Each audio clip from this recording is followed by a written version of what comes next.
My name is David Balfour and my story begins one morning in June 1751. This was the day I left my father's house in Essendine for the last time. My friend Mr. Campbell was waiting for me. "I'll go with you to the river," said Mr. Campbell. We walked together down the road without speaking. After a while, Mr. Campbell asked, "Are you sorry to leave Essendine?" "I don't know, sir," I replied, "because I don't know where I'm going or what will happen to me. I've been very happy in Essendine, but I've never been anywhere else. My mother and father are dead now, and I'm going to find my future." Mr. Campbell told me that my father had given him a letter before he died. He said that it was my inheritance. "Here's the letter," said Mr. Campbell, giving it to me. "Your father told me to give you the letter and send you to the House of Shaws, near Edinburgh. It's where your father came from and he wants you to return there." The letter was addressed to Mr. Ebenezer Balfour, House of Shaws. Under the address was written, "This letter will be brought by my son David Balfour." I was surprised because I knew nothing about the House of Shaws. I was only 17 years old and I felt scared about the new part of my life that was about to begin. Mr. Campbell said goodbye. I looked at Essendine for the last time, then I turned and walked towards Edinburgh and my future. On the morning of the second day, I came to the top of a hill. Below me, I saw the city of Edinburgh and the sea. There were ships on the sea. I saw a group of English soldiers, the redcoats, marching along the road. When I was closer to Edinburgh, I asked people for directions to the House of Shaws. Everyone seemed surprised when I asked about this house. At first I thought it was because I looked very poor, but after a while I thought that there was something strange about the House of Shaws.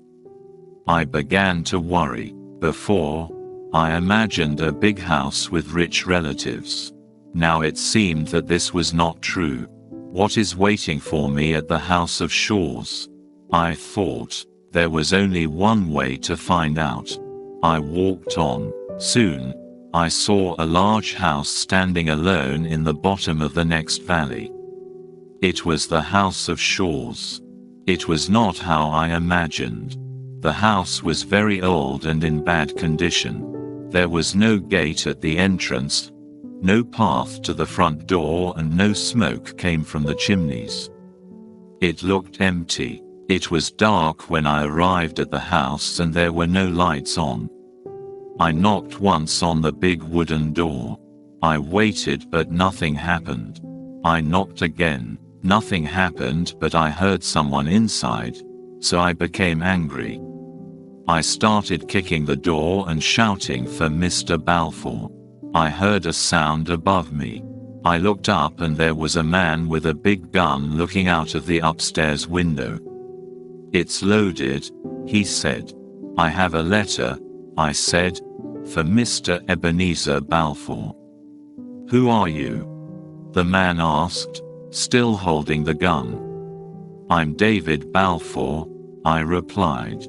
After a long pause, the man spoke again, but more quietly. "Is your father dead?"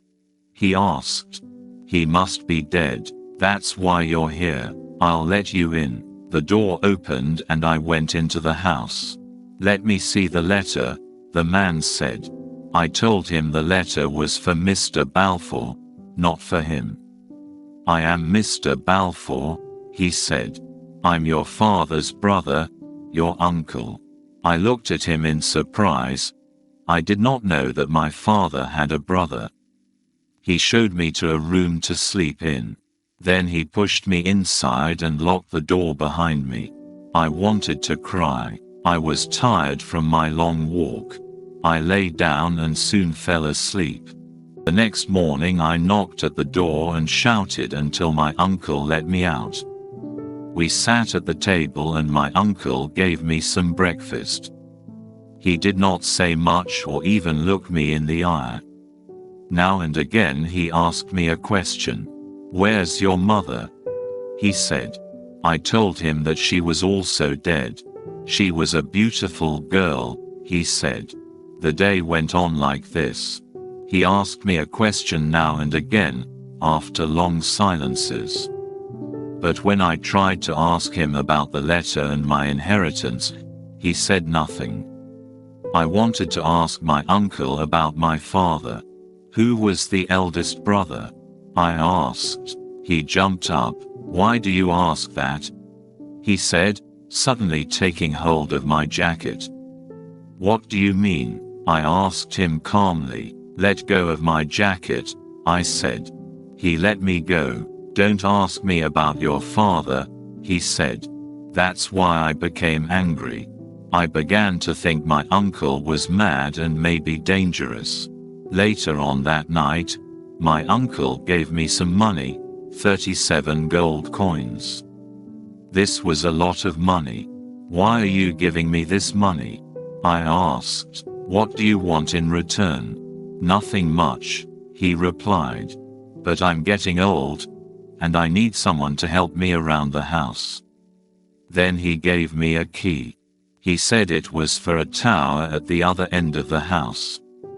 "Go up the stairs in the tower, find some papers and bring them to me," he said. I unlocked the door to the tower. There was no light inside, and it was very dark. Very slowly, I went up the stairs in the darkness.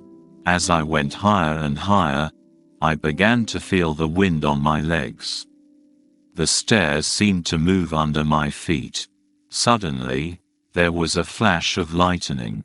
The sudden light saved my life. I saw in the flash of light that the stairs were old and falling apart. I was going to fall. Why did my uncle send me here? Was he trying to kill me? I was scared, but also very angry. I carefully climbed back down the stairs, using the flashes of lightning to find my way. Then I went back into the kitchen. My uncle was sitting with his back to me and did not hear me come in. I put my hands down heavily on his shoulders. This shocked my uncle. He was an old man, and he fell down to the floor. I left him there and looked for a weapon. My uncle was a danger to me and I wanted to know why. I found an old dagger. I sat with it and waited. When he opened his eyes, I began to ask questions. "Why don't you want to talk about my father? Why did you give me the money? And most importantly, why did you try to kill me?" The old man looked very weak and tired. "I'll answer your questions in the morning," he said. I locked him in a room and waited for morning. The next morning we had breakfast. While we were eating, I watched my uncle carefully. I was waiting for him to answer my questions, but he said nothing. Suddenly there was a knock at the door. I opened it and saw a young boy in sailor's uniform. "I have a letter for Mr. Balfour from Captain Hoseason," the boy said. He showed me the letter. "I'm very hungry," he added, hopefully. I let him in and he finished my breakfast. My uncle read the letter, then gave it to me. Here is what it said. "The Hall's Inn, at the Queen's Ferry, sir.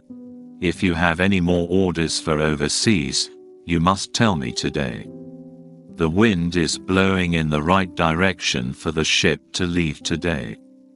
You must also pay your lawyer, Mr. Rankila, if you don't want to lose more money. Yours sincerely, Elias Hoseason." My uncle told me that he was doing some business with Hoseason, the captain of a ship called the Covenant. "Let's go and see him," he said. "And then afterwards we could visit Mr. Rankila, the lawyer. He knew your father." I thought about this and decided to go. I wanted to meet this lawyer.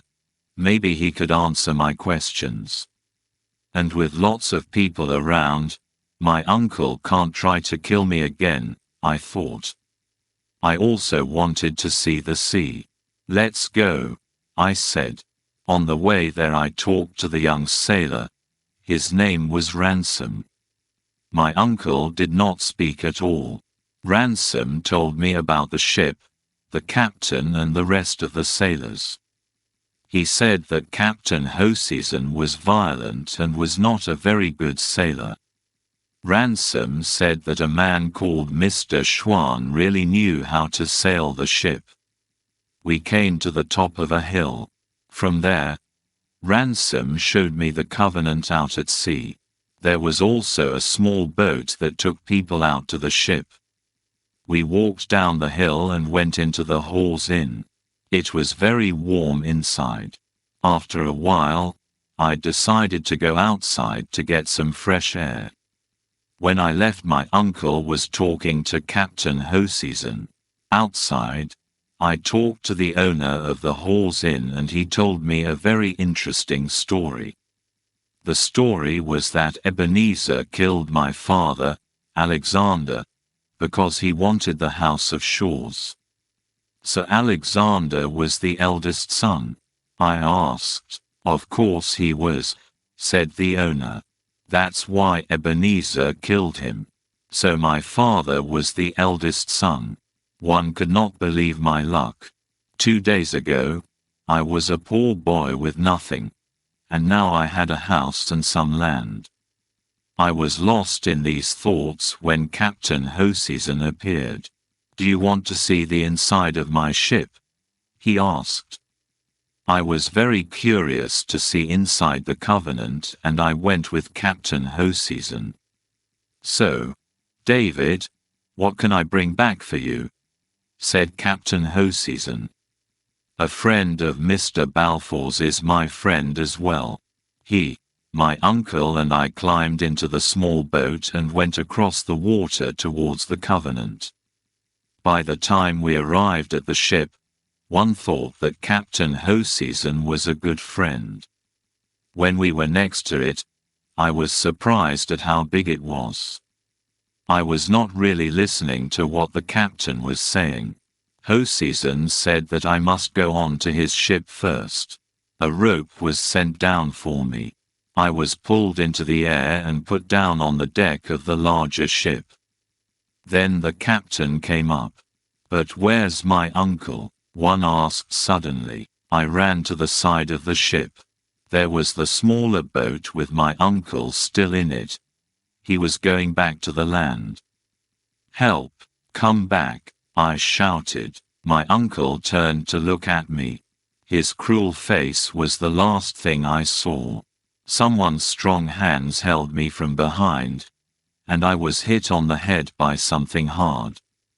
Then everything went black.